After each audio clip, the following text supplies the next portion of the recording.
গত নির্বাচনে আপনাদেরকে অনেকগুলি প্রতিশ্রুতি দিয়েছিলাম, বলেছিলাম যে বেহেশত আমরা দিতে পারবো না, যারা দিয়েছে তারা কতটুকু বেহেশত দিয়েছে আল্লাহ করতে পারবে, কিন্তু কাজ দিতে পারবো এটা বলেছিলাম। ফ্যামিলি কার্ড দিব বলেছিলাম, 2 থেকে 2,500 টাকা মাসে।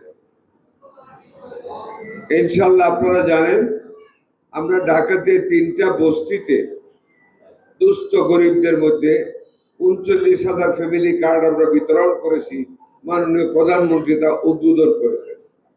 পর্যায়ক্রমে প্রতি মাসেই সারা বাংলাদেশে আমরা এই ফ্যামিলি কার্ড বিতরণ করব, কার্যক্রম চলছে, আপনারাও পাবেন।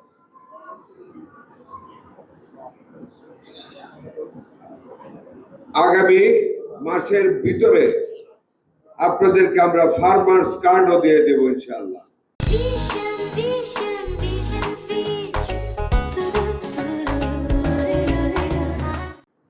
যেটা কৃষক কার্ড বলেছিলাম সেটা আপনারা পাবেন।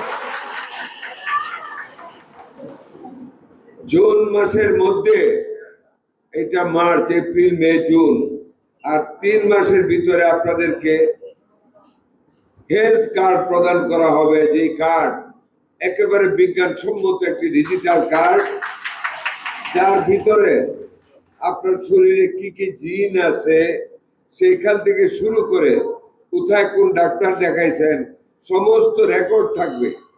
এখান থেকে যদি সে আপনি রাজশাহী গিয়ে ডাক্তার দেখান, মুখে কিছুই বলতে হবে না, কার্ড দেখলে বুঝতে পারবে আপনার রোগের সৃষ্টি কোনখান থেকে কোথায় এসেছে।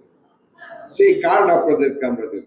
প্রত্যেক ইউনিয়নে আপনাদের মসজিদ এবং মন্দির গোরস্থানের জন্য আমরা 30 লক্ষ টাকা করে বরাদ্দ করেছি। তার মাননীয় প্রধানমন্ত্রীর তরফ থেকে সীমাবদ্ধতার ভিতরেও আমরা 10 লক্ষ টাকা পেয়েছি আপনাদেরকে বিতরণ করার জন্য 2 থানায়। এতে বোধহয় 47,000 টাকা করে প্রতি ইউনিয়নে পড়েছে। 2 থানা সমানভাবে ভাগ করে এটা আপনাদের মধ্যে এখন বন্টন করব। প্রিয় ভাই বোনেরা, আমরা মানুষের জন্য কাজ করা শুরু করেছি।